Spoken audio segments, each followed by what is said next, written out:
So you say you got that little video, right? The video should be up now. Tell them they can watch it now. It should be up, y'all. We coming on, y'all. Getting ready to come on.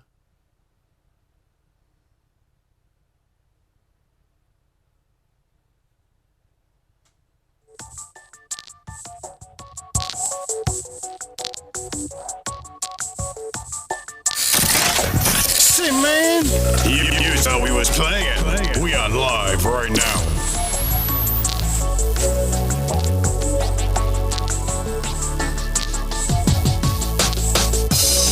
Say, man, I'm back with another one.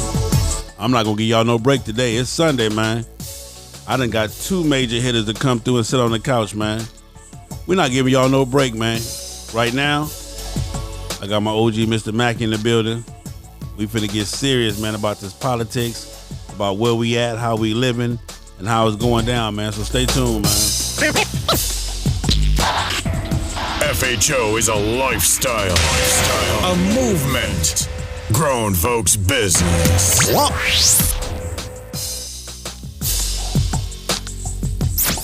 It's your boy, Big Self, FHO's HNIC, Mr. Him Be Everywhere.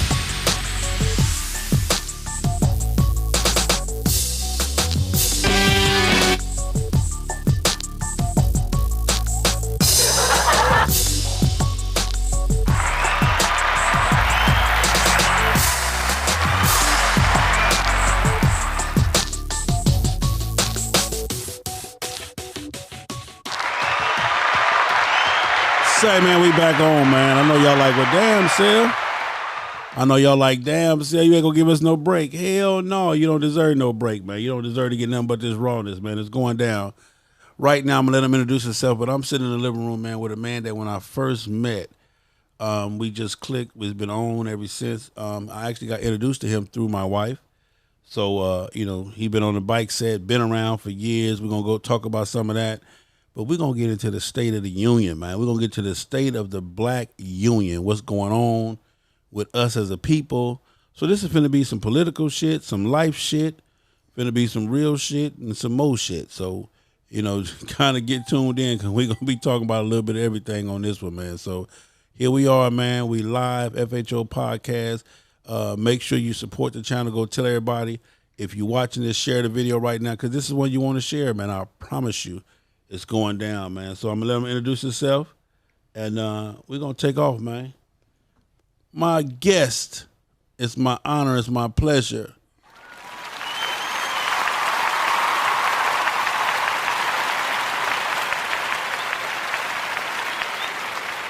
Let me introduce you again. OG, my hand itching. That must mean I got some bread coming through. That's what the old saying, when your hand itches, you got some money coming through. Appreciate you in advance. Thank you, Lord. Whatever it may be, whether it be a penny, or whether it be a gazillion pennies, I want them all. Introduce yourself, man. Let them know who you are, and we're going to get in it from there. Shout outs to FHO, Big Sal. Y'all know me as Mr. Mackey since I've been here.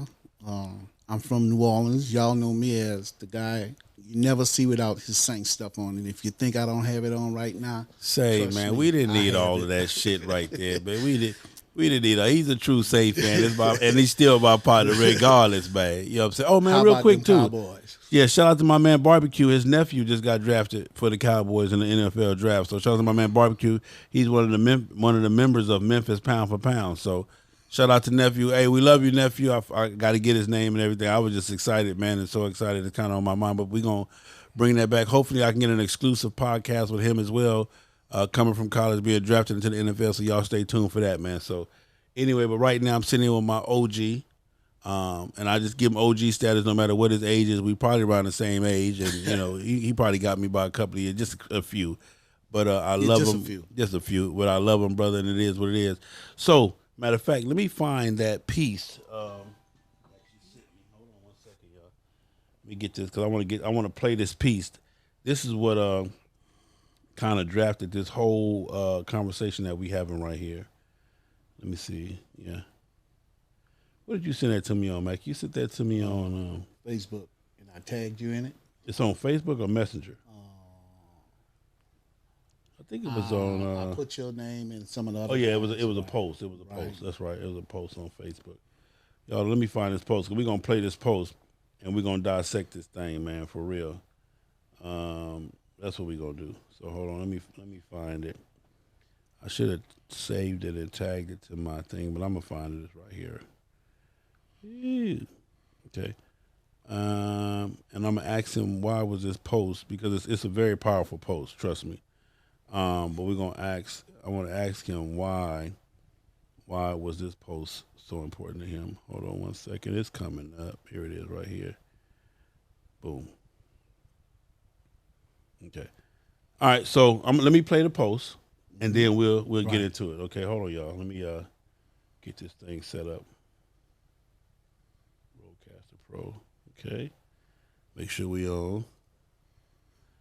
Because I want y'all to hear this, man, because it was powerful. It was very, very powerful. It was powerful enough for me to leave a comment and respond and to call him about it. Hold on. Let's get it together. Oh, you know what I mean. All right. Hold on. All right, here we go. Boom.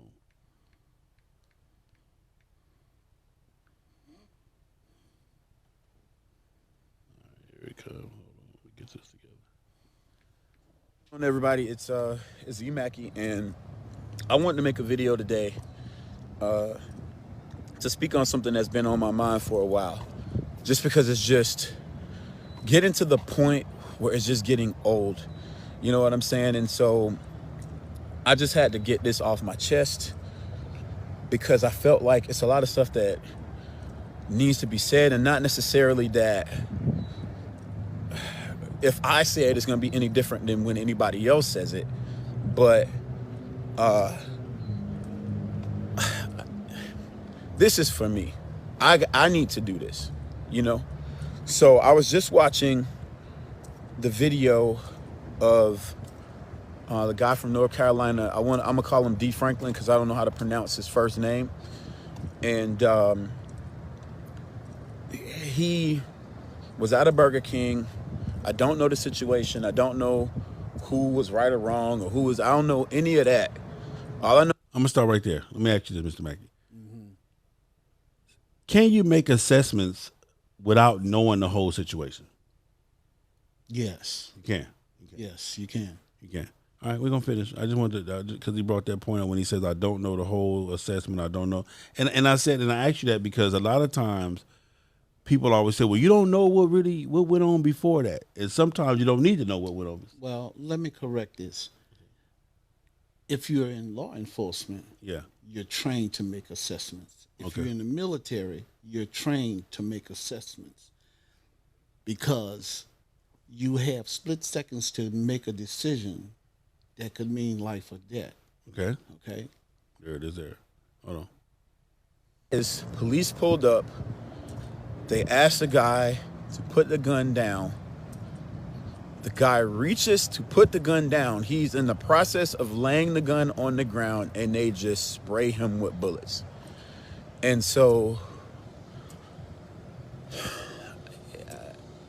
I want to speak on it because it's just like, it's getting to the point where as a black man, or it's past the point where as a black man, it is crystal freaking clear that our life means absolutely nothing to society at large.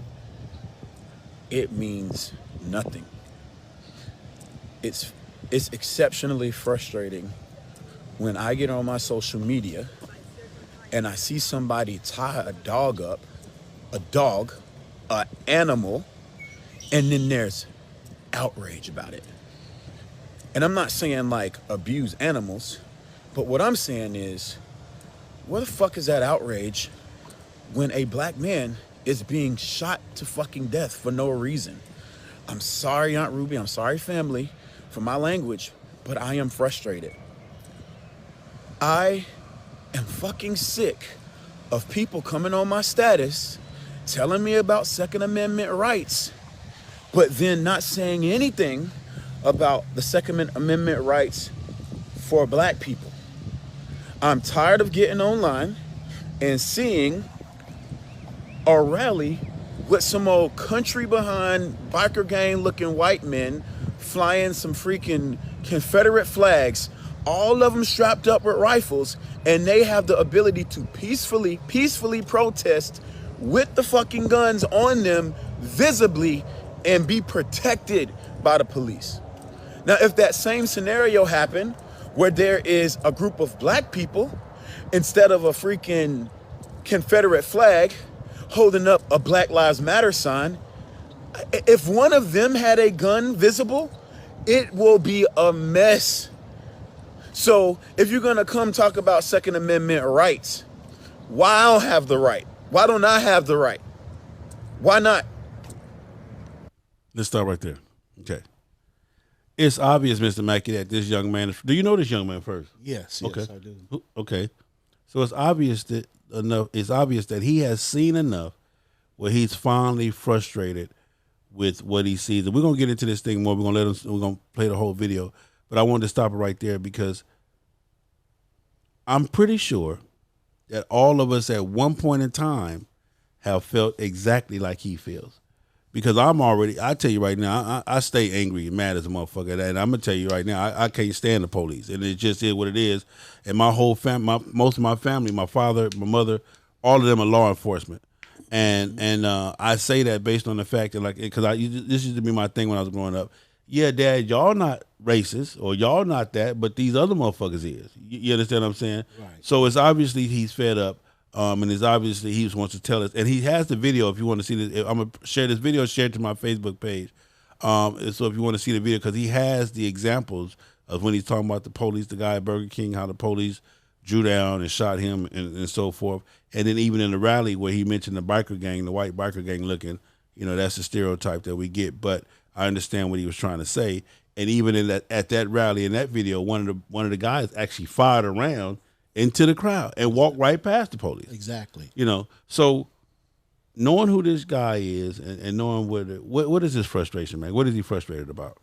Well, his frustration really comes from an Edwin young man, 35 years old, master's degree, college educated. Okay.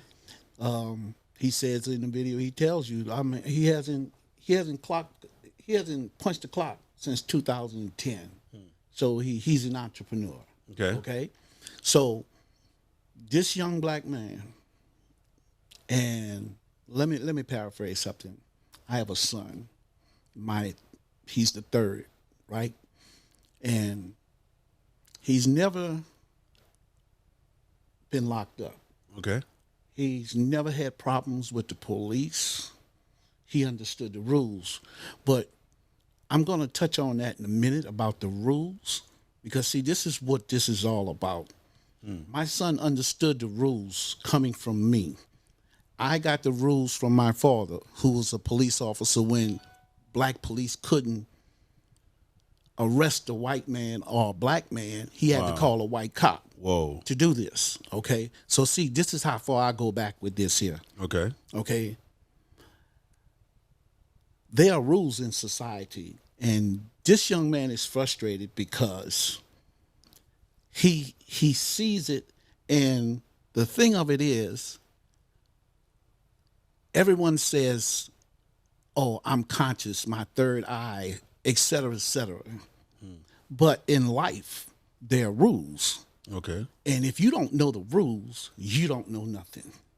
And it's incumbent upon me, as you say, the OGs, and I charge every guy who's in my age group, in the 60s, okay? You have a responsibility to explain the rules. Simple. Explain the rules. Because if you don't explain the rules to these young men out here, guess what? They're going to run around here, and it's going to continue.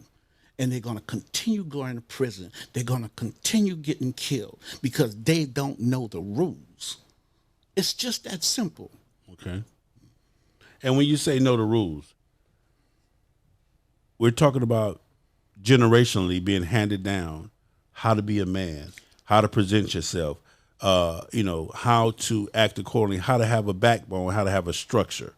You feel what I'm saying? Because a lot of people, let me tell you something. A lot of the young men that I run into, you know, when I mention something like what I know how to say yes sir and no sir, yes man. It ain't no fucking yes sir and no sir. No. That ain't what this shit is about. No. A lot of the biggest problems that we have, Mr. Mackey, is that a lot of the grown men that they're growing up without fathers, or, you know, and again, I'm gonna put this on my black women, and I know y'all gonna blast me, but a lot of y'all are dating these men, your sons, and you making them think that he's inferior or that he's superior above having to be a grown man. You feel what I'm saying? You actually handicapping them when it comes to being a grown man. But we'll get into that later on. But what I'm saying is this: what you're saying is when you say being passed down the rules.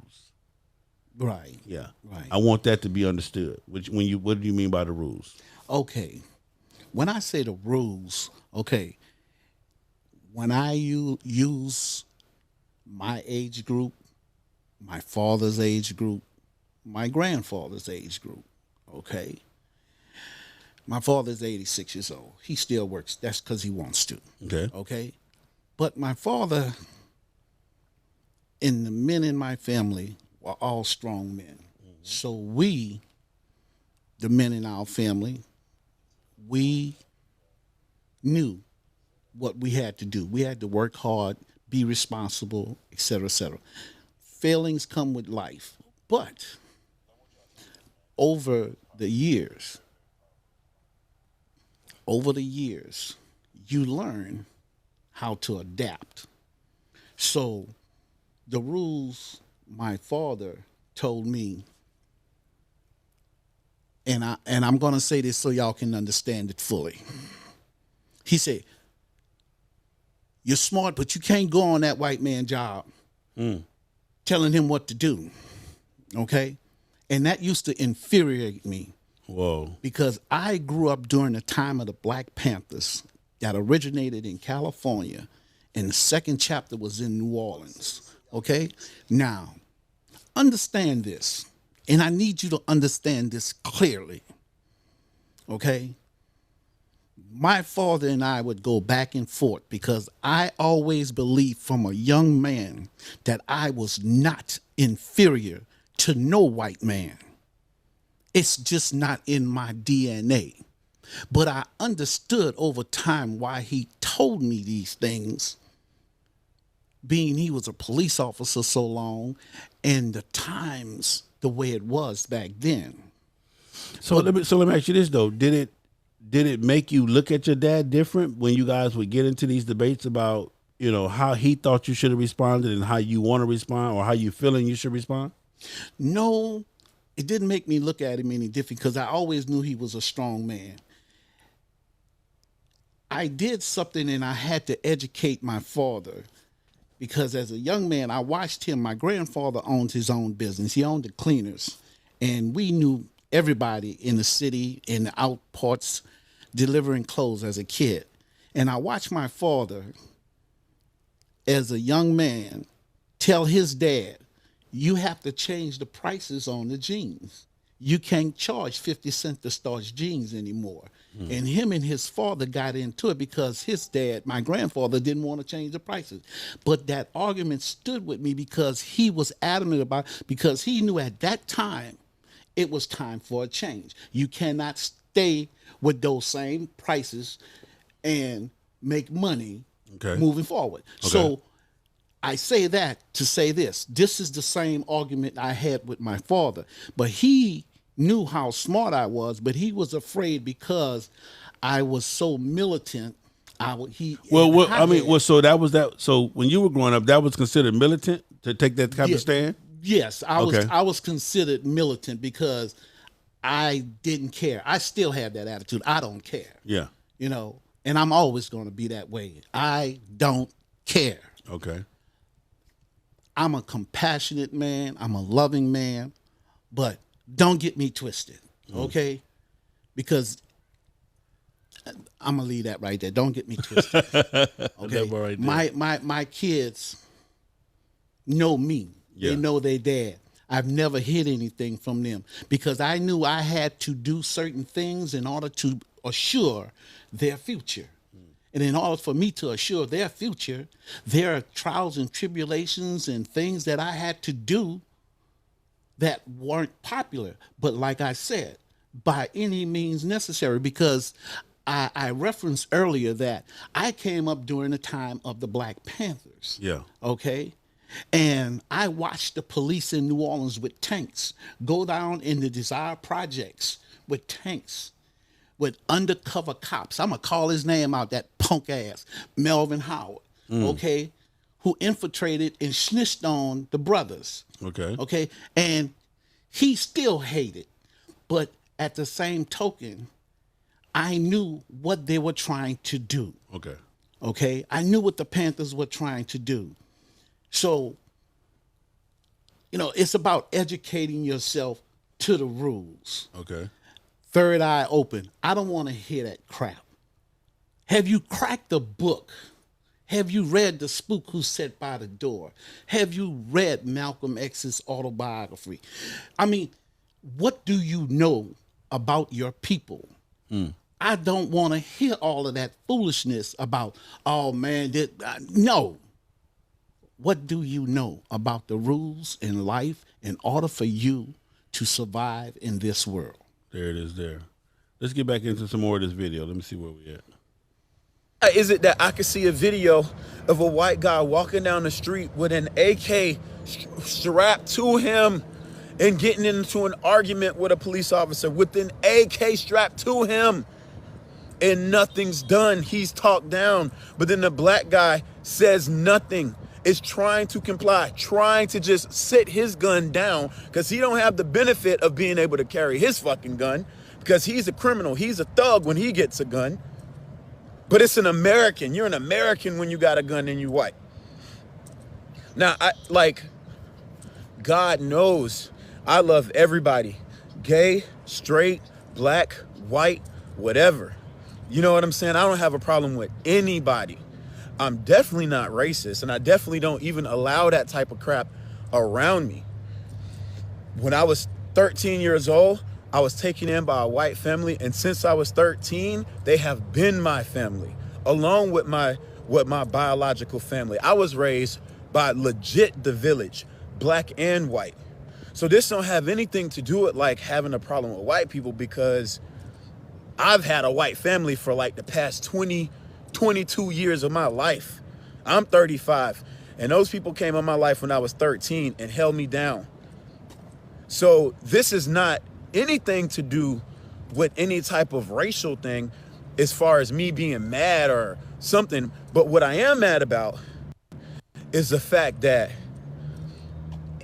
if you care about me as a person, right? And I'm calling out every single white person I know, friend, family, whatever. If you care about me as a person, and it does not infuriate you when you see the news of a black person getting fucking gunned down for no reason, if that shit does not infuriate you, I don't know how you can say you care about me. Because at any point in time, that guy can be me. That guy can be me. That guy is me. When I lived in Tallahassee, it's like 2003 or 2004. I was at a photo shoot. And I will tag the people that were with me to this video so that they can corroborate this story. I was at a photo shoot. It was clear that it was a photo shoot. The model was in the chair getting her makeup done. The photographer, because at the time I wasn't a photographer, my buddy Romeo was a photographer. He was getting his cameras and everything ready for the shoot. It was clear we were about to do a shoot. Then out of nowhere, I just hear, everybody get your hands up. Everybody get your hands up right now. I turn around, and when I turn around, the police officer has a gun pointed at my forehead like this. First time I've ever seen a gun like in real life, and definitely the first and only time I ever had a gun pointed at me. And this gun is like a foot away from my forehead. And this guy screaming, get your hands up. And I'm confused as hell because I'm like, what's going on? Like, I'm literally trying to figure out, calculate as fast as I can in my mind what is happening and why is it a gun pointed at my head. So everything happens, it all de-escalates finally, and I am fucking pissed. So I'm asking the police officer like, yo, why did y'all come out here with guns pointed at us? We're trying to have a... Now, he's 35 years old, and this is his first encounter with the police. Let me tell you something, man. I grew up in South Central Los Angeles, and we encountered the police every goddamn day just to go to school. Having a gun drawn, I've had so many guns drawn on me by the police that the shit it's almost, I'm not saying I'm totally numb to it, but I expect it. Yeah. As crazy as that may sound. I already know when I'm in Los Angeles, I'm on the streets of Compton, Watts, Long Beach, LA, wherever I'm at, and not really so much here in Georgia, but I already know when the police when they pull you over for a fucking traffic ticket, when he get out the car and walk up to your car, he's gonna have, I can do the goddamn stance and everything. I know how to hold the gun the way they do it, everything. Put your, driver, put your hands up, hold them outside the car, take the key out, throw the keys, all that old shit, man. That was standard procedure for us. This young man is 35 years old, and this is his first time ever, he mentioned ever seeing a gun, let alone ever having a gun pointed to his head. Wow. I know, it's deep. Wow. It's deep. He was a little younger than that when it happened, but at the same token, it's like with anything else. And I wanted to start touching on the subject far as that was concerned. Go ahead. About the rules. Let me tell y'all about the rules of law enforcement. Going through the academy, one of the first things you're taught is, I feared for my life. Okay. That's the first thing they tell you. They tell you your ink pen is mightier than your gun. Because, see, there's their story, and then there's your story. Now, the young man Edwin is referencing, he's dead. Whoa. He's dead. Okay. I went back and I looked at the video of the shooting. I saw this white officer pull up. It was a matter of, I'd say 10 seconds. And she's screaming, hollering, put it down, put it down. She couldn't even see him from her vantage point. And she said, I'm crossing, I'm crossing. Crossing means she's crossing in front of the other officer's gun who was pointing his gun at him while he was stooped down by the car, talking to the manager of the Burger King. Okay? She starts screaming. And within less than a minute, as he was getting ready to put that gun down, she just opened up on him. And I'm like, for real? And he just sat there. And by him falling on the door, he didn't hit the ground. She opened up on him again. After she did that the second time, he dropped to the ground. They went over. She snatched the gun up. And this brother laid there and died. Okay? Now that's my son that's laying on the ground. Let me emphasize that real clear. Wow. That's my son laying on that ground. Because where I come from, in the time I came up, I was responsible to acknowledge every person in our neighborhood. And I could not even pass by the neighbor's house who my parents didn't get along with and not speak, because that man, even though they were angry at that man or that woman, I still had to respect them because that person still was responsible for me. So in that village that he spoke of, everybody cared about us. But today, we as black people, and yeah, I'm calling y'all fools out. We as black people don't have a village. Okay? They don't even know what you're talking about when you say village. They lost. We don't have a village. If you're not over 30 years old, you don't even have a clue. Okay? You don't have a clue. But the thing about it is, you're so busy worrying about what these hoes, the Kardashians, are doing, And I say hoes, yes, I'm gonna call them hoes. I mean, Come sue me. I don't care, because she made a name not from her daddy, but from screwing the black dude. And if you think about it, all of them screwing the black guys. I don't care.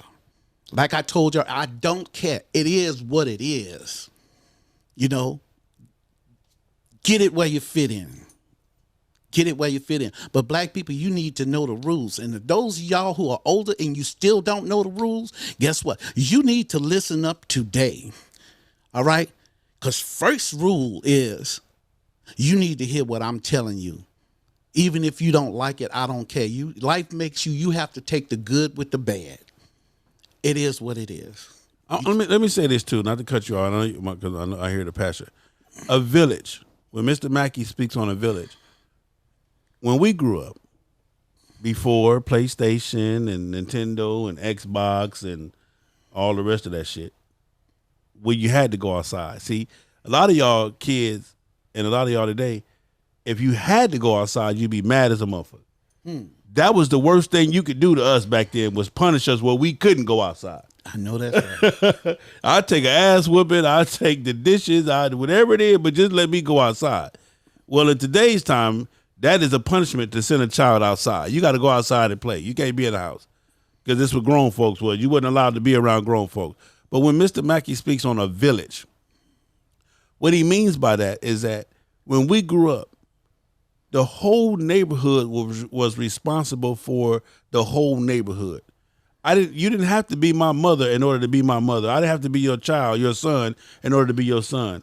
If I fucked up down the street, I got my ass whooped down the street, drug my ass home, handed to my parents, my birth parents, because they were my birth parents, whatever.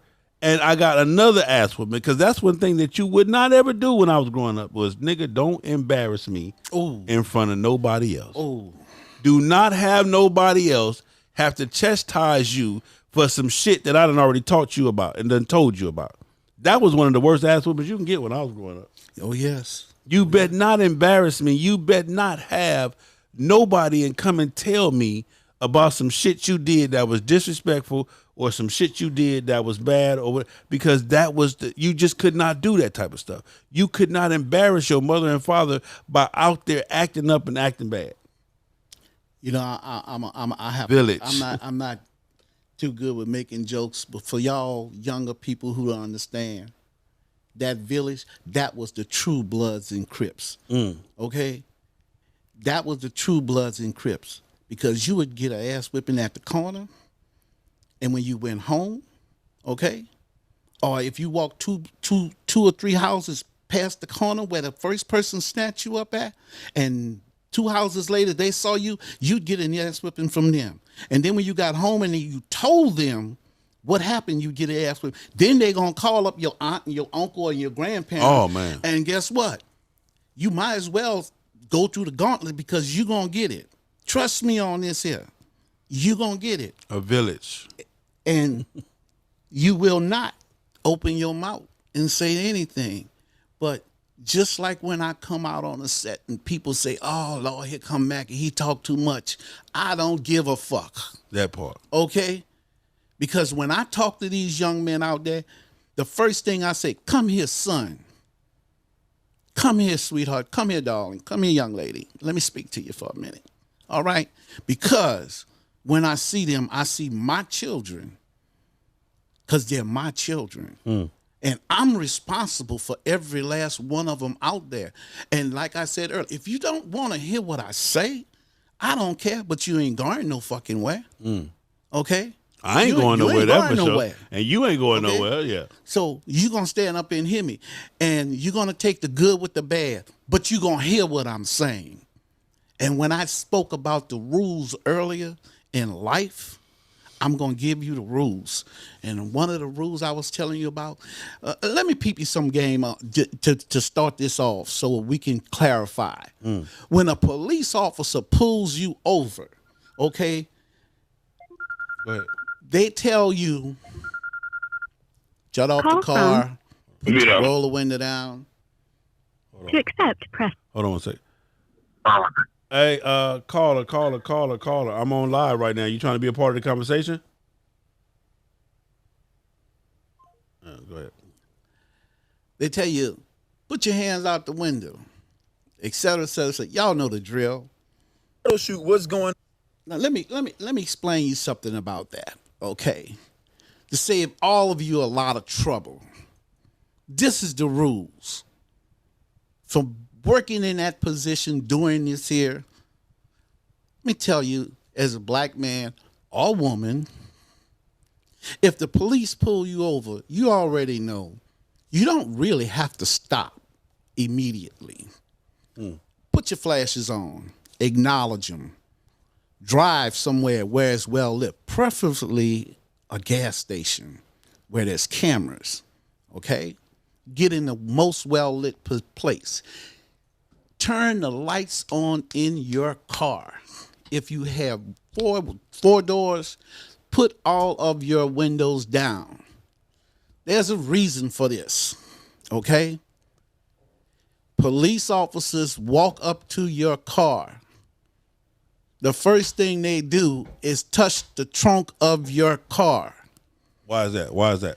It is because they're marking your car. If you pull off,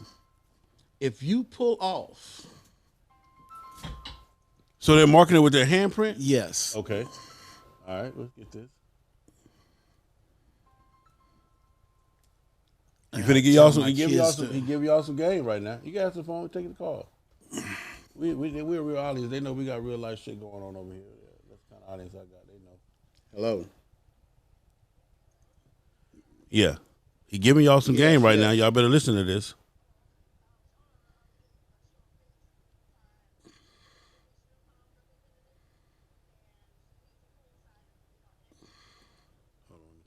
Let me call you back when I get off this, okay? He giving y'all some game, man. You ready? Yes. Oh, it's all good. Let's go. All right, so you talking about we stopped that? When they stop you, They mark the car. They mark the car with their fingerprints. Okay, y'all want to pull off all fast for y'all who doing your dirty, don't want to get caught. All right, understand this here. License plate on that car. All they got to do is just jump in their vehicle. Hey, they can call it in. They already know. Now his adrenaline's pumping. If you pull off, he's gonna try and pitch you. He don't care at that point because you've pissed him off. But forget about that part right there. He's marked that car, right? He walks up to you. His gun is probably gonna be on his left side. He's gonna turn the right side. He's gonna be sideways, and he needs to see. I say, put all of your windows down and turn on your lights in your car, because a police officer cannot see through that tent. He doesn't know who's in the back. So he's already apprehensive when he walks up there. When he walks up, he's going to touch the side of your car. He may touch the window. He may touch the roof. He's marking your car. So if you do decide to take off and they run in plates and they find that car and you say, oh, it wasn't me and not this car. Guess what? When they dust that car for prints, and his prints are going to be on that car. But see, you don't know that. Because, see, you don't know the rules. He just gave you major. You don't know the rules. Okay? You don't know the rules. Not a rule. You don't have to. Yes, sir. No, sir. No, you don't need to do all of that. What you need to do is look at the officer, recognize what his rank is, look at his name tag, call him by his name. Oh, Officer so-and-so, Officer Rogers, how you doing? How can I help you? Is there a problem? And don't say nothing else. That's it. That's a wrap. Whatever he has to tell you,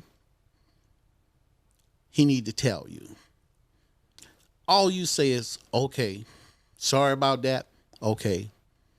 When he asks you for your driver's license, just hand it to him. Don't say, okay, you mind if I get it out my back pocket, wherever you may have it. But by the time he walks up to your car, you should have all of that in your hand. That way, but you don't want to be fidgeting though. No, like if you don't have to be moving around. So if I got my license in my back pocket, and he done pull me over, he get out his car, and I go to reach in my back pocket. Get it out your pocket while you're getting ready to pull over. You know you're gonna need that license. pull it out your pocket, get it from wherever it's at in the car, have it in your hand when he walks up. So one of the major gates. So when they turn on the lights, just hit the hazards, and you can ride where you need to ride to a safe distance. Okay, you don't have to that's pull on the acknowledgement. side of the road. That's acknowledgement. Right. Well, that's your acknowledgement to exactly. him. Okay. You're acknowledging you see him. Okay. You do not have to pull on the side of the road on the interstate. You could drive 15, 20 miles an hour, get to the nearest exit, get off the road. That is safety for you and him. Okay. If he asks you why you didn't stop, I say, well, officer, I was thinking about your safety because, people be looking and they may run into the back of your vehicle. They may hit you, and I didn't want nothing to happen to you. Yeah. Simple. We know it's a bunch of BS, but at the end of the day, it is what it is. Okay. If you're going to play the game, know the rules. So listen, let me stop you, because one of the things I used to do, and I still do this now, and my wife can't stand it. If I get pulled over, I'm cracking my window. I'm handing you, when you come up to my car, hey, how you doing? I already got my license, registration, insurance. I'm done talking. Right. You do I'm not. done. I don't. I'm exercising my right to remain silent and fuck what you're going through. If you're going to write, because I didn't have the police officer, well, I wasn't going to write you a ticket, but since you've been an asshole, brother, do your job. Do your job. That's it. Because at the end of the day, what most people don't know, you can go into court and appeal a traffic ticket. Okay? You can appeal a traffic ticket, but they don't tell you that. Yeah. Okay? Or they want to talk to the solicitor. That's what they call them here in Georgia. In New Orleans, it's called a city attorney. But it's the same thing. Okay. But they want to reduce your sentence or whatever the case, reduce the fine and drop it down to this here. Nah, forget all that. If you got to understand what's happening here. They're digging into your pockets. They're still oppressing you. The judge is in on it. The police are in on it. The district attorney. This is a money thing. Sure, it's always been about money. And the problem with it is this here. If you don't know the rules or how to deal with this here, okay, you're going to constantly be broke because it doesn't take anything for you to become homeless. Let me ask you this, Mr. Mackey. Is there a war between the police and us? Yes, always has been. Always has been. Always has been. So there is a war. If you know your history, the first police officer were the slave catchers. Okay. They wore badges. Okay. And they were sent out to catch the runaway slaves. Okay. This has never changed. Now I'm going to say something that's going to piss off a lot of police officers. FHO, but man. hey, fuck it if you can't take a joke. This is the way it is. We talk about the motorcycle set, and Kings of the South have the big motorcycle things coming up soon, right? Uh-huh. Okay. Last time they had, I think they had, 4,000 or 5,000 people out there? Somewhere like that. That was just the people. Now, we know some of these motorcycle clubs got many chapters, right? Let me tell y'all something.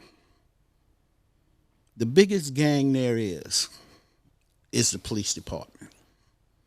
The biggest gang there is out there. A police officer gets shot. You got police officers come from the East Coast, West Coast, North and South to attend that funeral. You ever ask yourself why? That's to let you know you killed one of ours. Now I'm about to piss some people off on a motorcycle. Do you think now? But on a motorcycle set, you say you my brother. No, you ain't my brother. You see those cops out there? That's brotherhood. Because, see, they down for whatever. They down for whatever. Change paperwork, lie on paperwork, lie on the stand. Don't make a difference. Yeah. Lie about what they saw, heard, all kind of shit. And the first thing a black man gonna say, well, man, we don't have that much power. Bullshit. Yes, you do. You just have to know how to utilize your power. And that's the problem. I talked to Big Cell, and I said something earlier today, and I want to say it to y'all. And I'm going to paraphrase this, and I'm going to let him get back to the video, and then we'll expound on some other things. But I saw a quote that was heartbreaking but yet so true.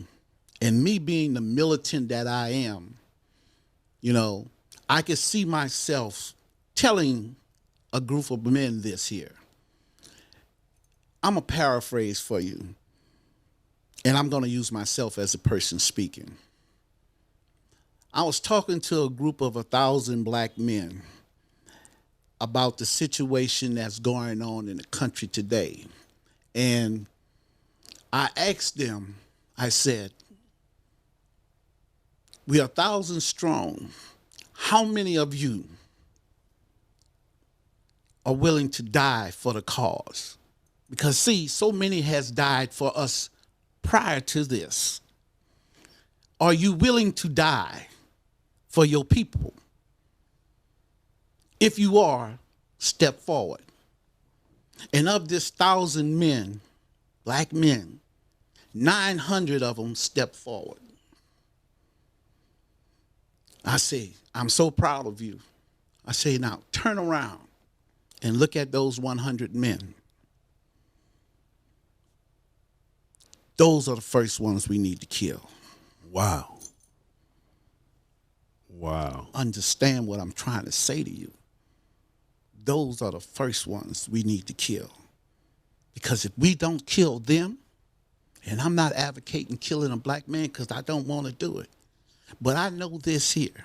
We've been so indoctrinated by this system in our government, the politicians, the judges, the police, that we kill each other on a daily basis. But we know if you're not willing to die for your brother, okay, well, I need to kill you. I need to kill you first. That way, I know I won't have nobody going back and tell a white man about what we got planned. Okay? If you saw the Nat Turner movie, that's exactly what happened. Exactly. The young slave that turned on them all and ruined Nat Turner's plan and the whole 9 yards. That was some powerful shit what he just said, and I hope you guys hear what he just said and understand what he just said. Listen, we already know we are our own worst enemies. We already know that. We know we won't educate each other. We won't educate ourselves, let alone educate each other. We know we won't stick together. You know, we know that we'll see some shit going on and, you know, pull out a cell phone and do all, oh, that's fucked up. You can't hit him. That's fucked up. And it'll be 30 of y'all. And again, I'm not advocating no violence. I'm not trying to tell you what to do. But it'll be 30 of y'all, 2 of them, and they'll be literally just dogging a black female, a sister, or, you know, or a black man or whatever. Violent. Yeah. Fuck that. Dogging them out, and y'all to just sit there and talk, oh, that's fucked up. You can't do that. That's fucked up. That's fucked up. All the while you doing that, they not even giving a fuck about your screams or your cries. You feel what I'm saying? And again, it's a lot of shit that we have to start taking back for ourselves. We have to start letting motherfuckers know that we're not tolerating you mistreating us or mistreating our people or mistreating, you know, our communities. Because, see, that's what you guys don't understand. And I said this too, Mr. Mackey. Let me see if you agree. One of the biggest problems I got with today is that we talk all the shit about the most fucked up police. Man, these old racist ass pigs is in our neighborhood, but you won't stay your ass out of trouble or get right so that you can be the police officer in your neighborhood. Well, one of the biggest things we got to do in order to change, and we got to be able to play the game. Exactly. If we can't play the game, then we got to let them play it how they want to play it, and that's why shit is so fucked up. And I know y'all gonna hate Sel when I say that, but I don't give a fuck. Y'all know I'm gonna keep it real. If you won't do what you're supposed to do, if you won't be how you're supposed to be, if you won't do the things in order to stay in order, so that when the time comes for the coach to tag you in, you can get into the game, then how can you be mad about how another motherfucker play the game, but you won't even get right so that you can play the game? Because that's what's wrong. And let me tell y'all something. I'm telling y'all some real shit now. In order to change, the police department is fucked up because they're, you know, if that's what you want to say. If you want to put it all on the police department or whatever, that they're fucked up, well, look where they're picking from. They can't come to the South Central.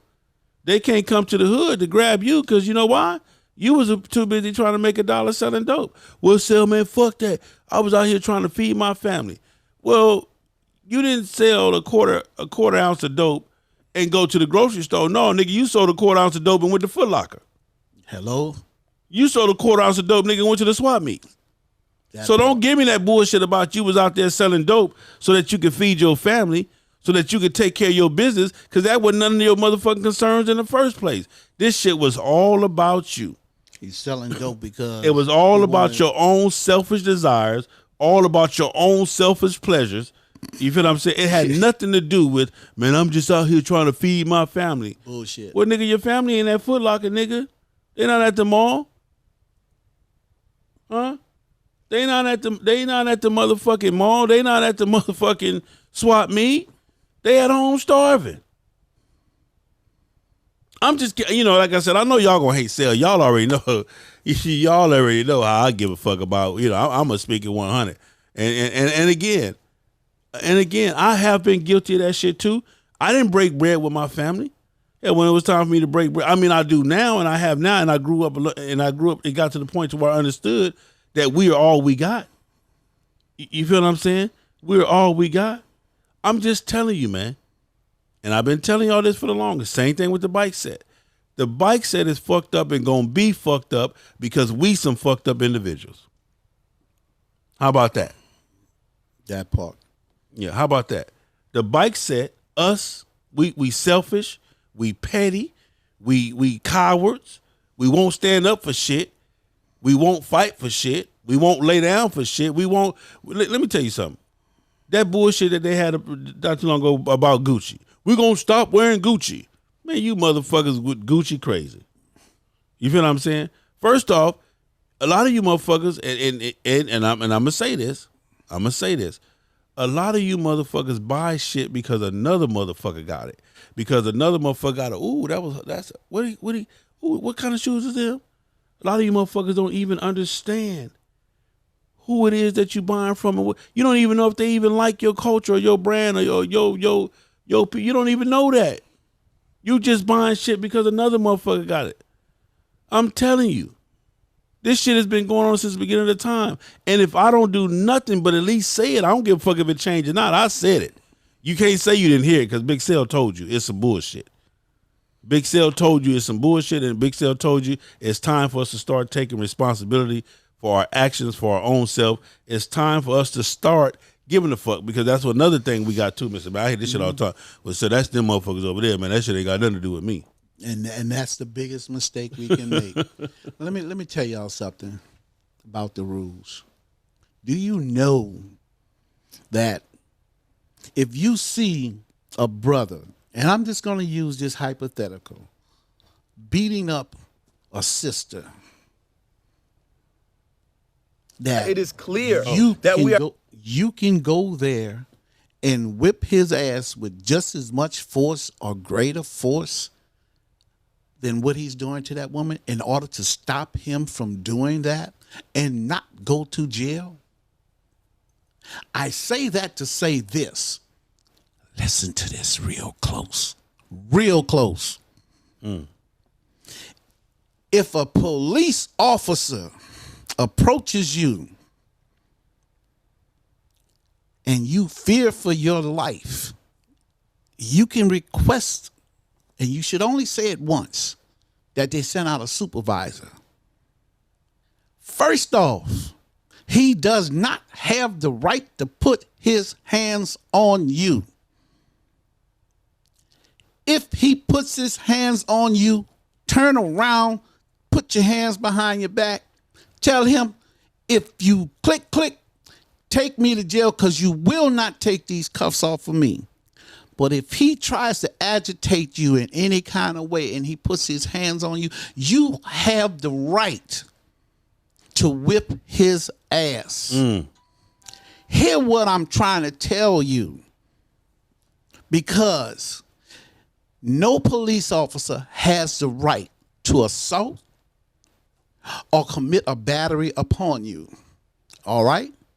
And if you don't know what an assault is to do verbal bodily harm. Verbally, that's an assault. I'm going to kick your ass. That's assault. But if he touches you, that's a battery. Because guess what?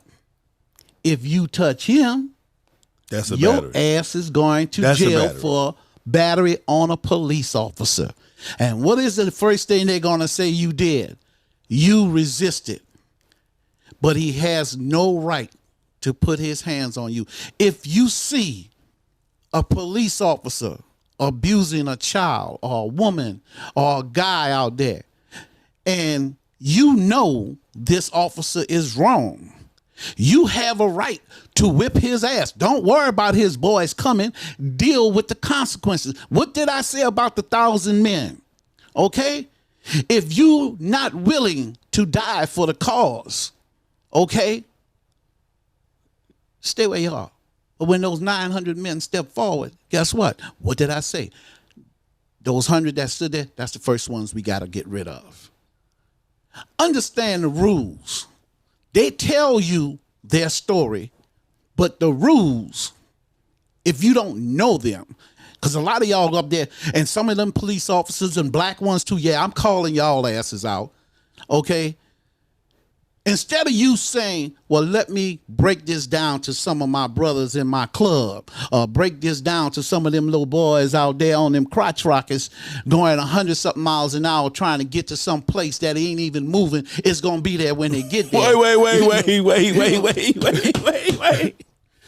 Did this motherfucker just say you doing 100 miles an hour trying to get to some place that ain't even moving? What the fuck is you rushing for? Yeah, exactly. It ain't going nowhere. Why the fuck is you trying to get somewhere where the shit ain't going nowhere? Good it's Lord. like if the damn building catch on fire and you doing 65, 70 miles an hour, that building gonna be there when you get. But if it catch on fire and you did 100 and you got there 3 minutes before that bitch caught on fire, well, guess what? I mean, think about it. I mean, you know, I'm just saying. What the fuck Because is you rushing for? you flying down 20 to get to Alabama, and you doing 170 on the interstate on that last stretch before you cross out of Georgia on 20. That's a nice stretch. Motherfucker, Alabama ain't going nowhere. It ain't went nowhere all this time. It's been there since the Confederacy. It ain't going nowhere. Okay? Wow. This shit that's been going on, and if y'all think I don't know what I'm talking about, I done lived on the East Coast, the West Coast, up north, and down south. And for y'all want to know what down south is that's Florida. Florida is down south. Okay? So what is this shit? What is Georgia? Georgia is southwest. Okay. North south, whatever you want to call it. Yeah. Okay? But down south But is truly down south is truly Florida. Okay. Okay, but you got to understand how this works out here in this world, and it takes men who's lived through it. See, Sal, you just turned 50. 50, the whole 50 years old. The whole 50. Guess what? All of y'all know when well, I ain't gonna say all of y'all. Some of y'all probably know when we got the right to vote. Right? Yeah, all of us don't know that. Everybody say it was 1965. Okay. Bill was passed in 65. You didn't get the right to vote till 66. Okay. Nah, I want you to think about something. I'm 62. I was born in 1956, the birth of rock and roll. All right. I was 10 years old. 10. When they couldn't tell us how many bubbles there are in a bar of soap, or how many jelly beans in a jar. I was 10 years old. 10. And every 10 years, this law has to be ratified and voted upon. The right for us to vote. Exactly. Every 10 years. And if they don't want to do it, they don't have to. It's just that simple. See, you don't understand the rules. Let me tell you about the rules and how this pertains to you living your life out here on these streets. Some of you may understand. Some of it might go over your head. You know, some of you may have some questions. Okay. We got the right to vote in 1966, where we were able to vote without any problems. We were already redlined, but we were able to go to the voting polls, even though they still had voter suppression and so forth. But we were able to go vote. Now, I want y'all to peep game. This white man didn't want you to vote for a reason, because all the way up until the time we were legally able to vote, he made the rules. White folks not giving up their power to you and nobody else that look like you. They're not going to do it. So all the rules that are in place today are designed for white people. You say, oh, they got white privilege. Well, guess what? They made the rules. They voted it in. I don't think y'all, these motherfuckers ain't listening, man. They not listening, man. White women y'all ain't got listening. to right to vote because of black people. White women, because see, white women couldn't vote, but they got to be able to vote because of black people. Because during the civil rights movement, we fought for voting rights, and white women were able to vote. Now, you not only had white men out here making the rules, keeping you suppressed, finding every way to get in your pocket, passing bullshit ass laws to maintain their superiority, and here you are, 53 years of being able to vote. How many of you know that you don't need a law degree, a college diploma in order to run for city council or to be a state representative? How many of you know all you need to do is be 18 years old and a high school graduate? Or as D.L. Hughley say, from the GED section. Think about that. But see, you don't know this because, see, they don't tell you. And you're too lazy to look it up or to understand how the system works. You just go pay your taxes. So let me tell you this, Mr. Mackey. Why is it that we've been programmed and trained to not deal with politics, to not get into, policing and all of that shit? We, coming up, it's kind of like, was like, man, that's just some shit. It wasn't, put it like that, it wasn't cool to get into that type of shit. Well, I'm going to go back to my father. He told me, boy, you can't go on those people's job telling them what to do. I said, well, Dad, you don't understand. How you see me act out here on the streets and how I act on my job to get my money is two different things. I know how to tone it down a little bit, but I still didn't give a fuck because I would quit a job for 5 cents. Yes, literally. I would quit my job to make 5 cents more. Some of you don't know what it is to make $140 working 80 hours for 2 goddamn weeks. $140. Okay? Y'all don't know when I went in the military, I was getting paid $287 a month to fight for this country. You don't understand that. Okay? You don't understand that I've never made over $23,000 a year in my life.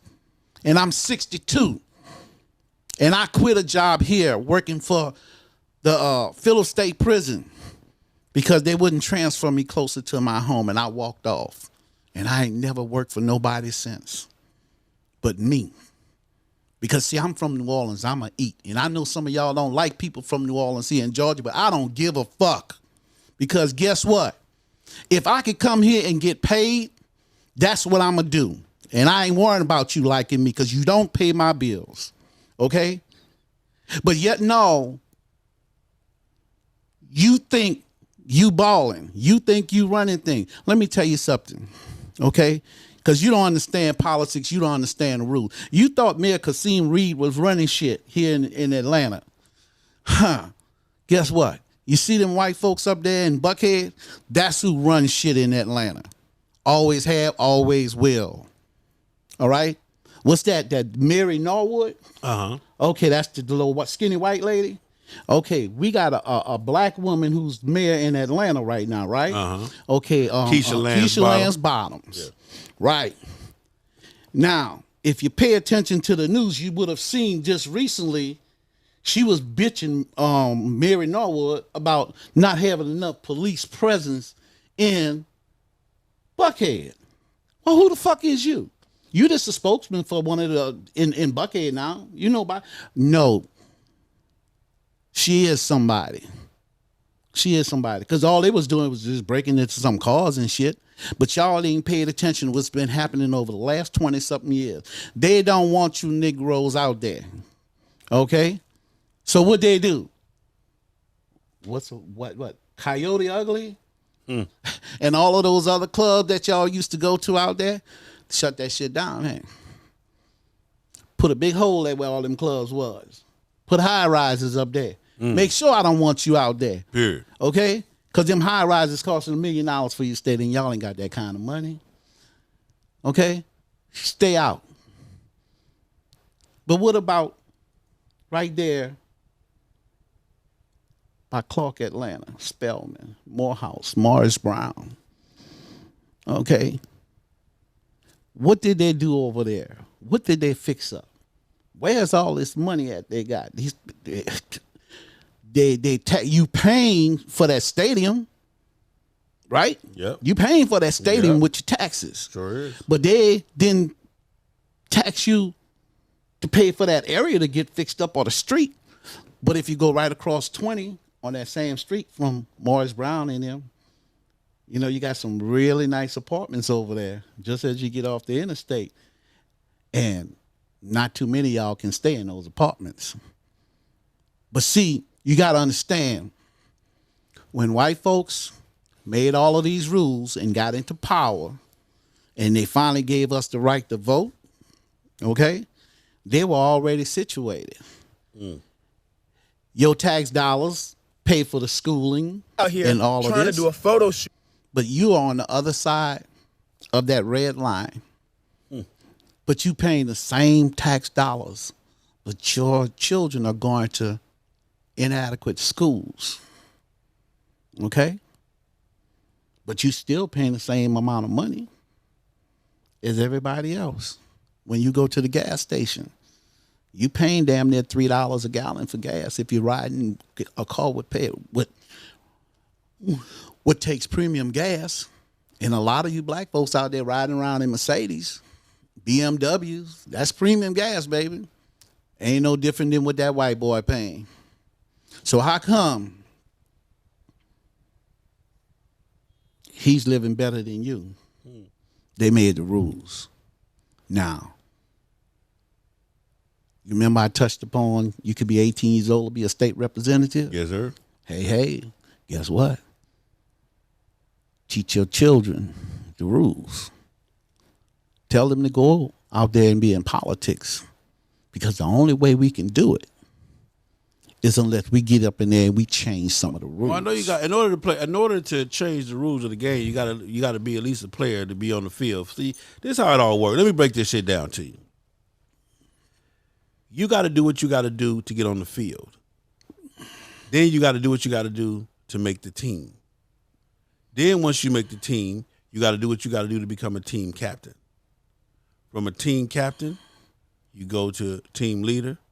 From team leader, you go to assistant coach, coach, owner, the whole 9 yards. One of the biggest things that we don't do is we don't take the time to think about our future.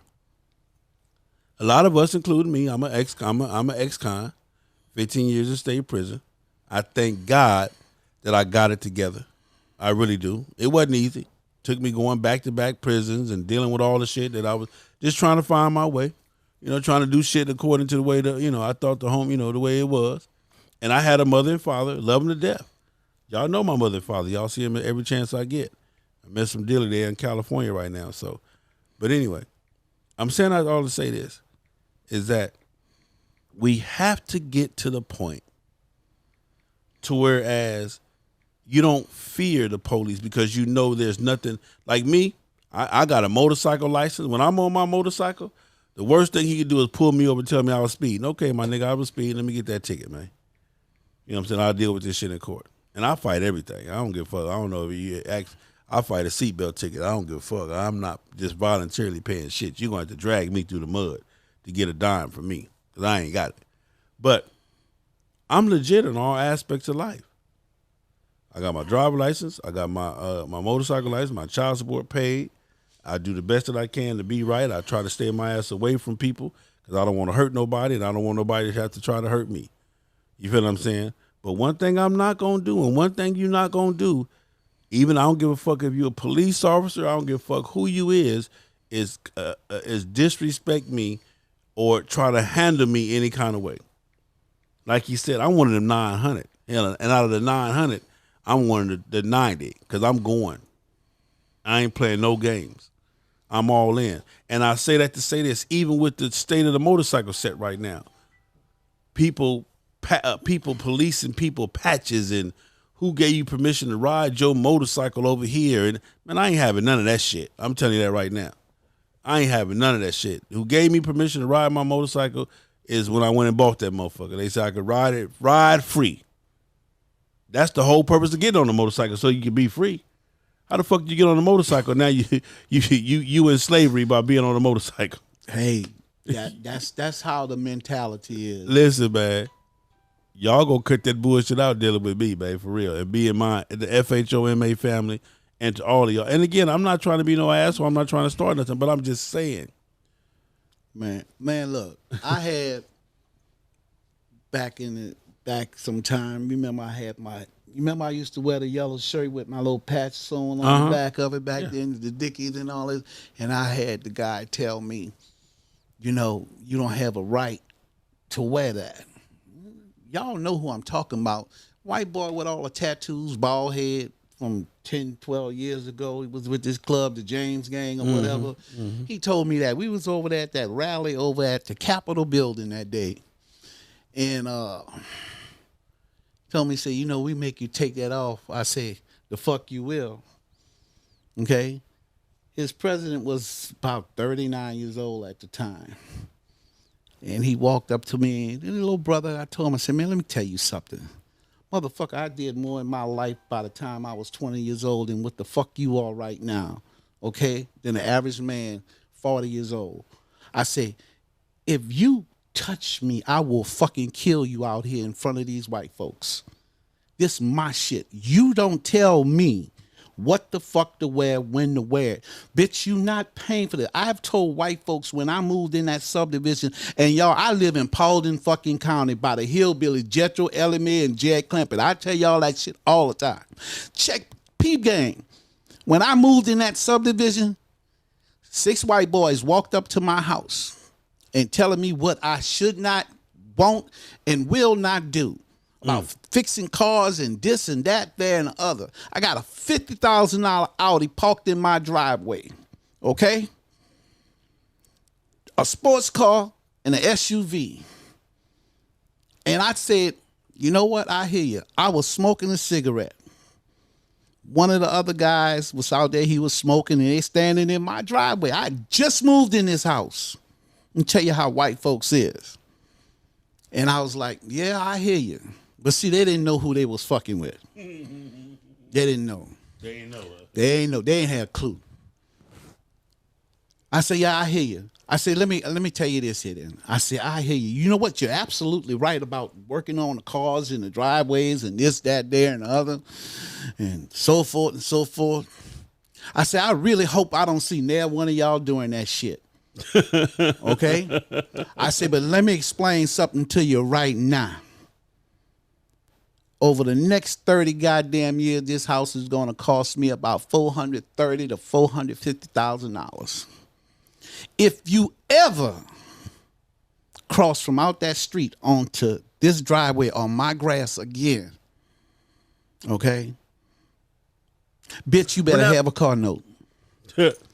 I mean, I'm sorry, I said car note. I mean, you better have a house note. Because, see, once you step in my yard, all bets are the fuck off. I don't give a fuck who you are. All right? I don't care who you are.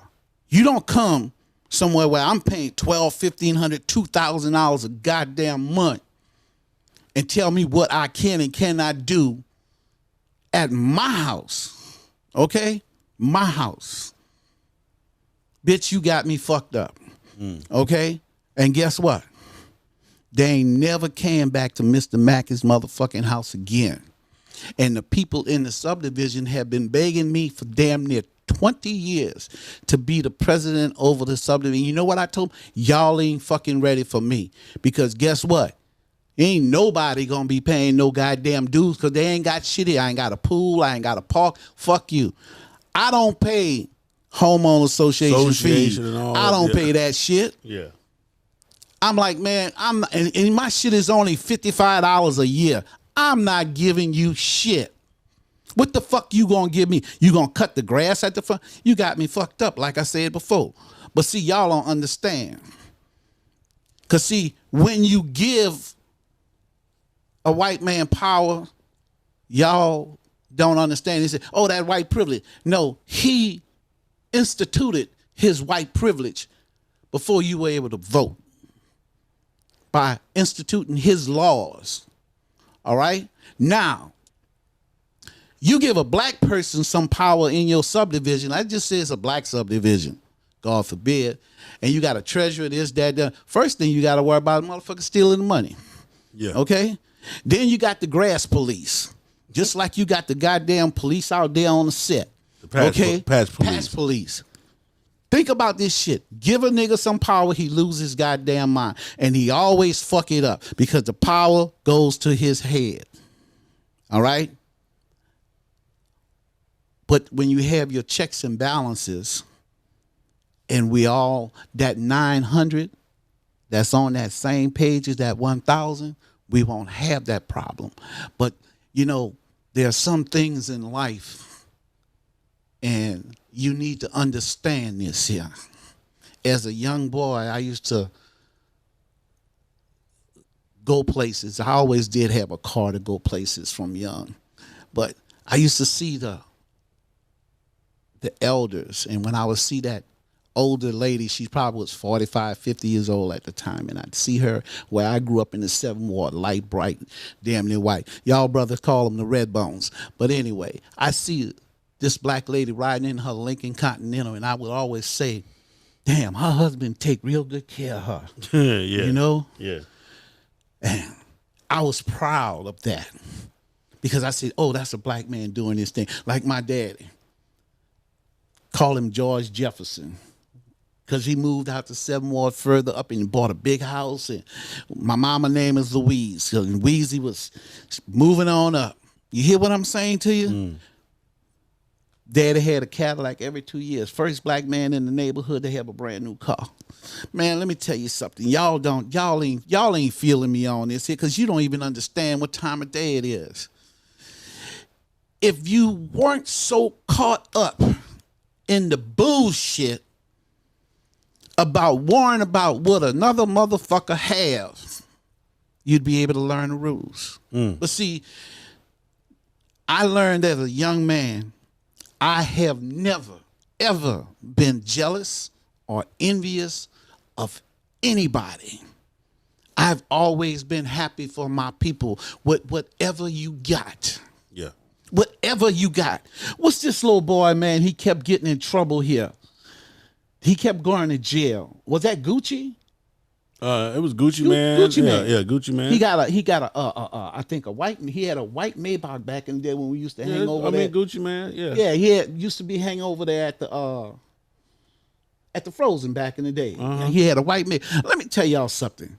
I saw this little boy. I was leaving away from the Frozen Palace, and he pulled up in this white Maybach, and it had red interior. I didn't even know who the little boy was, but what I did know was, as I was coming out the door, I heard a couple of fellas talking about what they was going to do to him. Wow. So I was moving my bike, and I pretended like, you know, I was about to drop it and whatever. And he had parked his car, and he got out of his car, and he walked up, and he helped me. I said, I'm cool, son. I just wanted to see what you were going to do. I didn't know who he was. I said, but I'm going to tell you like this here. Watch your back because they got a couple of them talking about they're about to rob you. So when you walk in that door, look and see such and such. Watch your back. Come back on outside, get in your shit, and get the fuck on. Okay? But this little boy walked up to me to help me with my bike, even though I was pretending like something was wrong. I was about to drop it, whatever. Yeah. But you see, I'm looking out for him. Now, y'all say, oh, snitches get snitches. Kiss my ass. That's that 100 that we need to get rid of. Because, see, you're about to do some foul shit because you jealous of another what he got. Period. Okay? That part. Right there. That part. Because you so caught up. Oh, man, Big Cell, this, that. Man, motherfucker, when I first met Big Cell, and I talked to him just like I'm talking right now, and I told him, I said, bruh, I ain't had to work since I left such and such, and I'm from New Orleans. I'm a hustler. I'm going to make my paper. I'm going to do whatever I need to. I got kids. I got one just not texting me. She need me to sign something for her, and she a grown woman. Guess what? I said, baby, I'm going to take care of you. I'm on a podcast right now. It's just that simple. Yeah. Her mama, who don't call me, calling me up on the phone. But guess what? I got my child. I don't give a fuck if I'm broke. It's what I accomplished from that. But see, not being jealous or envious of anybody, you don't have time for all the rest of the bullshit. But you worrying about what another motherfucker got, okay? What he got, or what she got, or what they driving, or what they have, all right? Some of y'all wouldn't even have some of the shit you would have if it wasn't for back in 94, 96, when Big Meech and them was slinging, and y'all had a come up, and y'all had these old knucklehead women who was gullible, and they had some decent credit, and they helping y'all buy y'all motorcycles and shit. Yeah, I said it. Okay? And y'all out here stunting and all of this here. Then the money dried up and Meech and them went to jail. Now you assed out. But you've been riding around your side piece on the back of the bike she signed for. And she then got pissed off, and she's like, well, you ain't riding me, and you ride somebody else on the bike that I co-signed for? Yeah. For real? Come on now. Work with me here. So she said, no, fuck that shit. And she started taking y'all shit, and guess what? She was selling them haulers for $7,000, $6,000, and $8,000. Whoa. And she don't know what they cost, but you pissed her off. Now, what has happened in the last 10 years? They didn't flip the script on you. Look at these ladies out here. They balling. Doing their thing. They got good credit. They got good jobs. They got bikes just as nice, if not better, than what the fuck you was dropping $40,000, $50,000, $60,000, $80,000 in.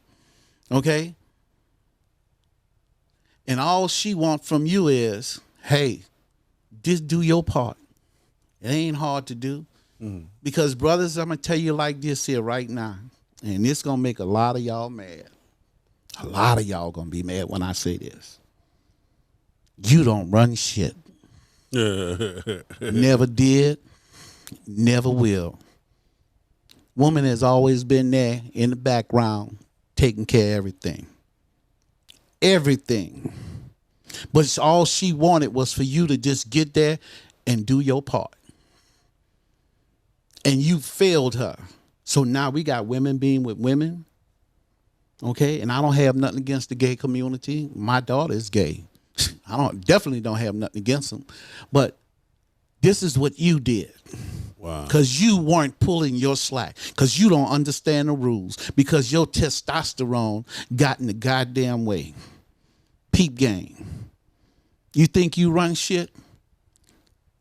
Huh? You really? Guess what? Go to the fucking bank. Tell me who you give your money to. Okay? Go to Popeyes. Tell me who's the cashier. Go to Walmart. If you don't self-checkout, tell me who's at that register. Okay? But you think you run shit. Okay? But guess what? The only other time, because the way we built as men, the only time a man is going to touch our money at a cash register or in a bank or anything, unless he's real smart like me or he's gay. Because you know what's going to happen if you let that brother touch your money.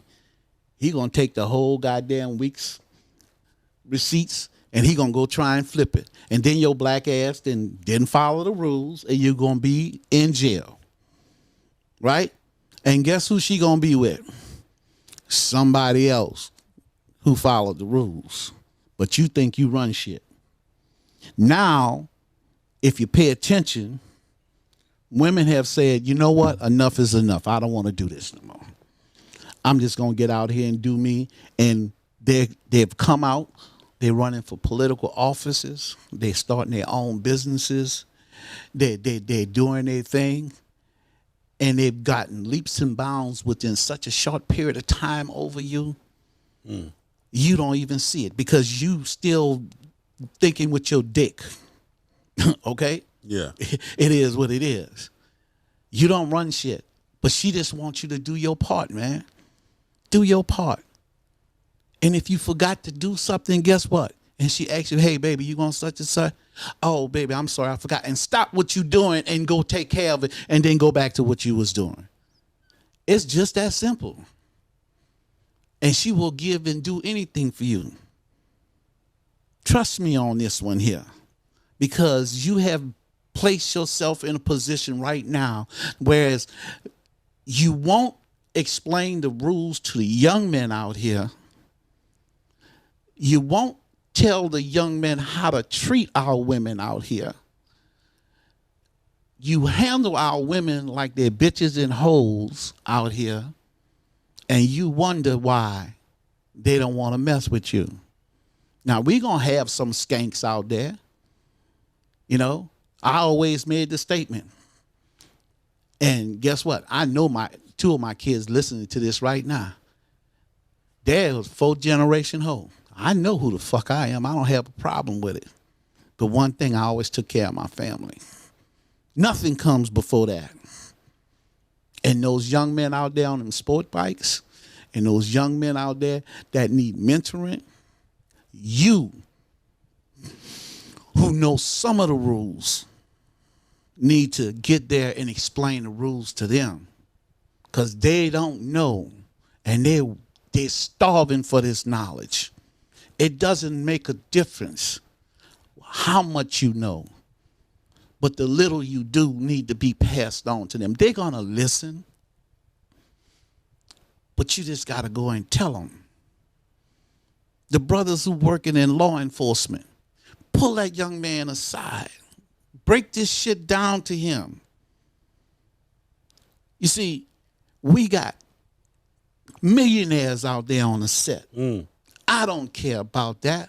Hey, Nick is a cool person. I met him on several occasions. Guess what? Nick don't mean nothing to me. Yeah. Because my pockets ain't deep as his, but it is what it is. I just respect him as a man. I could care less about his celebrity. Hell, my good friend Roger Mosley from Magnum PI who flew the helicopter, guess what? That's a good friend. But guess what? I don't care about him and none of that foolishness. Yeah. You see? He's just a man. There's no envy there. There's no jealousy. There's no hate. I just see the man. Shout out to my boy Tebow. I see the man. Shout out to my boy Heavy, Deshae Hickson. I see the man. Shout out to my son, who's never been to jail and I never went to school for him. He's 45 years old, about to be 46. You feel where I'm coming from? He the man. See, I explained my son the rules. That's how come he's never been to jail. And one of the rules is I'm willing to die for you. Because guess what? If you fuck up, only 2 things gonna happen. When I get there, you're going to the hospital and I'm gonna take your place in this cell. Because I'm gonna put your black ass straight in the hospital. And guess what? No, I ain't never had that problem. But I told my son when he was a young man, a little bitty boy, I say, I don't play basketball. I don't play baseball. I don't play football. I'm not going to play pitch and catch with you. Yeah. I said, but what I'm going to do is I'm going to talk to you. And everything I learn, I'm going to tell you. And I'm going to put knowledge in your head till the day I die. And I'm going to pass that on to all the young men that I run into, whether they want it or not. Because, see, I don't think about today. I think about the big picture. And the big picture is you older guys out there who's just getting into your 50s and 48 and your fucking stages and shit, guess what? You old. And everybody who's listening to this podcast right now, with everything that I'm saying, you owe. So you owe to that young man and that young woman out there to explain to them the rules. Okay? Understand that 16, 20-year-old little girl, she's going through her bitch stage. Get there and give mom a break. Okay? Because mom gonna kill her. Yeah. Okay? Mom know what she's going through, but mom gonna kill her. Because there's only one queen in the house. Shout out to Queen. Men, get there and give that knowledge to our young brothers out there so we can keep them out of jail. See, you need to understand how the rules work. They start with us at 6, 7, 8 years old. Back in the day, it was a field identification card. They stop you. What you doing here? Why are you in this neighborhood? Or whatever. You could be walking on it, and they write your name down on a card, and then they take it back to headquarters and they put it in the database, right? So they know who you are. Then, when you're 12, 13 years old, and they pull you over and they put some punk charge on you, or say, oh, you look like the one who stole the car. And then they wind up throwing you in a juvenile. And you sit in that bad boy for about 3-4 years.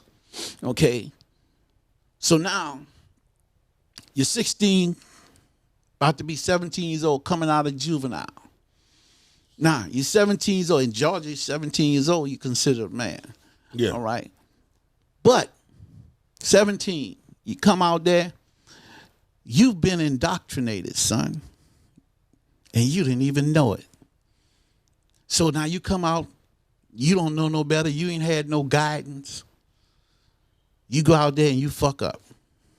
Oh, well, they say you ain't supposed to look at the juvenile record as an ex-law enforcement. Guess what? That's bullshit. That's bullshit. Okay? And all they need to get you is on 2 charges. Stop you 2 times. You ain't had pussy in 4 years. You go out there and you see this little girl, you 17 years old and she 15. And you mess around and get you a little bit. And mama find out she got pregnant. And they call the police. And now your black ass going to jail for rape. Now, see, that little white boy did the same goddamn thing. Yeah. But see, he don't need to go to jail because it wouldn't be beneficial to his life. You know, he's still young. He has potential to become something further down the road. The bullshit. But see, this little black boy, he gonna get 25 years to life. Now he's 18 years old now. He's 18. You do the math. He gotta go sit in that prison for 25 years. 25 years. He's damn near 50 when he gets out.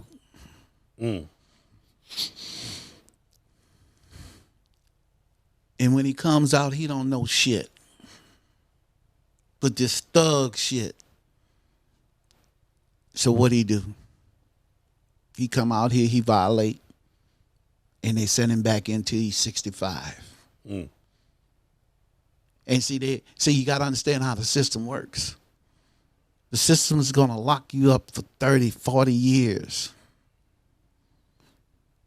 And they're going to put you in jail till your ass is so old. When you do get out, ain't shit you can do but collect Social Security, but you can't collect that because your ass been locked up, so you ain't did nothing. Yeah. You ain't did nothing. So you're going to be on welfare. So what you going to do? You know what you're going to do? You're going to go out there and you're going to violate because you need to go back home. You see how the system got you locked down? But your third eye is open. But peep game. Peep game. You see, instead of you saying,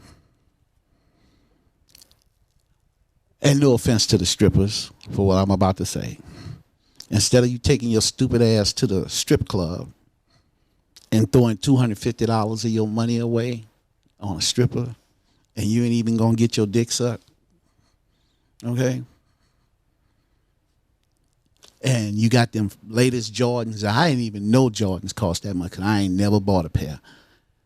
For real, you gonna pay $200 for a pair of Jordan? You can go buy you $200 worth of fucking Nike stock instead of buying a pair of Jordans. You know, most of you don't even know how to look at the stock market. Well, let me give you a quick lesson. Red beans and rice, wheat, prison enterprises, gold, okay? Shit you buy every goddamn day. Pampers, Colgate toothpaste, Palmolive, Kotex. Shit you buy every goddamn day. You may not know what the little squiggly signs are, but guess what? That's what you got Google for. Google will tell you what each one of those symbols mean. And you go buy some of that stock. You use it every day. Yeah. So instead of you going and throw $250 on a stripper, why don't you take that $250, well, $200, and invest in some stock?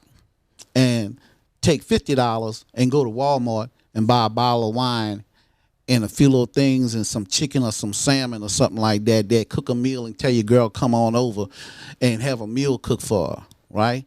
Or do one better, you know, yo, lay at home, instead of you going to the strip club, wasting $250 of that money that has to go in your household to pay a light bill or this bill, okay? Put on some damn Barry White and tell her get up in the goddamn bed with a G-string on and turn the lights down low and throw that $250 on the bed on top of her while she's standing in the bed stripping for you. You feel what I'm saying to you? And guess what? You're going to get something you didn't get from the strip club. At least you're going to get a little bit. And she may give you $100 of the money back and say, here, baby, go ahead and do this here. And she's going to take that $150, she's going to put it in your damn house. You see, but y'all feel y'all got game. But see, this is coming from the GED section. All right? No, I don't have a college education. I went to college, but I don't have one. See, I got married at 15 years old. Whoa. And I moved out my parents' house the next day. And I ain't never been back. Ain't never been back. My daughter told me something 3-4 weeks ago. And I never thought about it. And see, if you take this mentality, what I'm about to tell you, you can't help but succeed. You see, getting married that young and going into the military and coming home and all of this stuff here, my daughter told me, she said, Daddy, you know we were supposed to fail. We weren't supposed to succeed. And I'm like, what are you talking about? You know, we have these conversations. Then I'm like, it dawned on me maybe, I think a week or two later, what she said to me. And I called her back and I said, baby, you know, I just realized what you said, that we weren't supposed to succeed. We were supposed to fail because you were a teenager and my mom was a teenager. And even though we came from a middle class neighborhood, we were supposed to be in the projects and on welfare and in foster care, and nothing was supposed to work. And I told her, I said, baby, you know what? I had never, ever in my life thought that. Never thought that. All I knew was there wasn't no white folks out there better than me. Yeah. And I was going to succeed by anything, any means necessary. I believed in Malcolm. I believed in the Panthers. And I believed in me because I could not fail because it was bigger than me. It was about my children. And I was not going, and whatever I had to do, I did. I bought a pound of weed. I'm going to show you how long ago this was. I paid $350 for a pound of weed. Boy, So, stop. yeah. Yeah. Some Acapulco Gold. Yeah. Yeah. For real. Didn't smoke it. I bagged it all up. Dime bags. I made $1,500. I took that money and I bought my kids their Christmas stuff and all of this here, right? Okay. Took $500 of that money and I was loan sharking it out. 50 cents on the dollar. You had 1 week to pay me back my money. I was hustling by any means necessary. Yeah. But the thing of it is, you alluded to it earlier about you out here hustling and you going to the swap meet. Yeah. Yeah. But I wasn't trying to do that. Yeah. I knew I needed to take care Well, you had a of my plan. family. That's what I'm saying. Most people don't have no plan. Man, I said, Everything you do, you got to have a game How plan. they say- Whether it's illegal or illegal, even even with your regular paycheck, you got to have a game plan. exactly. Your game plan should be to get out of being to get financial freedom, but you got to have a game plan, and that's all I'm saying. We got a lot of people out here that's in the world that's out here reckless, ain't paying no attention. They're not thinking about tomorrow. Everybody's living for today, not thinking about tomorrow, and tomorrow may come. We already know that, so it is what it is. But Mr. Mackey, we about out of time. Appreciate you for being here, brother. I love you. We're gonna have to come back now. Y'all tell him y'all want him to come back. We still got some more stuff. You see, he still got some more stuff to talk about. I want to come back, Big Cell, and I want to talk to people about money. When I first moved here, Okay. I used to teach classes on finances and stuff. I made good money, and I'm willing to give this for free There it is. because guess what? If you do what I tell you, you be straight in 4 years. There it is. There. Four, trust me, 4 years. And we talking new car, house, whole 9 yards. Talking about if living. But if you don't stick to the plan, guess what? Well, guess what? Like I used to tell them when they was paying me $150 an hour. Fuck you, I got my money. That part. You don't have to listen to me. Yeah. But I got paid. And if you want to talk to me a half an hour after that, it's $50. But you need to listen. And, you know, some people will get offended. Well, if you're offended, fuck you. It is what it is. All right? Because if your mama ain't told you, your daddy ain't told you, I'm going to tell you, fuck you. You may not like the fact that I cuss a lot, but at the end of the Man, day, they already know. at the end of the day, if somebody don't tell it to you on the real, okay, you're not going to hear it. Because trust me, I'm very intelligent. I don't need to talk like this. I can get all dicked and do my lawyer thing. But guess what? If I'm talking to my people and I did that and I went up there and I start talking all educated and everything, you wouldn't even listen to me because the first thing you're going to say, oh, this nigga think he better than us. I don't think I'm better than you, but I know this much. I'm going to get mines by any means necessary. Thank you to FHO, HNIC. Hey man, we definitely gonna bring you back, man. So we got to hear this, man, especially about this money, man. Because all of us need this financial freedom. I don't care who you think you is. Everybody needs this financial freedom, and you got somebody willing to give you the game. So while we got somebody willing to give us the game, we definitely gonna take it. Mr. Mackey, it's been a pleasure. Hey, I'll put it to you brother. like this here, Big Cell. Yeah. My credit score is 800. One of them is 823. The other one is 830. The highest you can get is 850. That's that good shit. And just like my baby saying she needs some help right now, guess what? I'm going to get 0 interest for her. That part. I ain't got no problem with it because you know why I'm going to do this for her? And it's my daughter, and she's in her 40s. Guess what? My baby, she going to pay her bills. That part. Simple as that. So I ain't got a problem with it. But I did get my credit scores and do all of this here. So, see, you got to understand. You got to think like white folks. You got to understand how they operate. This ain't about you right now. These credit scores are for my children. So I can go out there and get them, hey, you going to pay this shit. but I got the credit scores to help you to get it. So if you pay it, guess what? Your credit score is going to go up. So when you get to that position, your children, you can help them. It's the same thing as the Rockefellers, baby. We got to start somewhere. Okay? If you ain't got money to leave them, well, at least have a good goddamn credit score to get them on the path to getting that money. That part right there. There you go. Say, man, we been there, man. My man, Mr. Melvin Mackey, one of the OGs on the bike set here in Georgia, man. I told you I fell in love. We've been like this ever since we met, man. To watch him go through what he's going through. He's still here. We still kicking it. So we definitely will be back. You heard him say we're going to come back. We're going to talk about money. In the meantime, man, enjoy your Sunday. I might got one more interview for you, man. Stay tuned. FHO bringing the heat this Sunday, man. So we on, man. And we live, baby, yay. It's your boy. He's young, he's handsome. They know it. FHO'S HNIC. He's a poet, a prophet. Mr. Him being everywhere. And many people believe he'll be the next heavyweight champion of the world. Say, man. Say, man. You thought we was playing. We on live right now. The world comes to be pretty like me. I go hard in the motherfucking paint, nigga. Leave you stankin', nigga. What the fuck you thinking, nigga? Oh yeah. You say it's all about drugs. They say we're living in the city of dope.